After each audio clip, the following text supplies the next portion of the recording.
Magandang umaga po. Nandito po tayo sa Kasalan. Ito po ang lechon. Ulam po ni Prey. Prey, ulam mo itong mamayang tanghalian. Ano? Opo.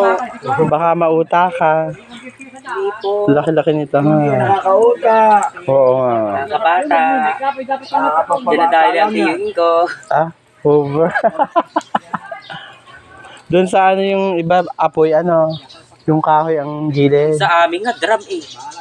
Saan? Pinag-iihawan namin eh. Sa Tacloban. Ay, no, sarap. Nung namatay ang tiyuhin ko nitong Oh, January diba? lang. Wala, Nasunog ang pinamigay na cellphone din. ko. Lahat. Meron pa kami lechona ng baka na ang haba-haba. 1 minute na kaya ito. Ang sarap ng lechon. Mga tangke ng tubig na malalaki. Tsaka yung drum. Ayun ang Oo. Alin po. Yan, hanggang dito na lang po. Bye-bye.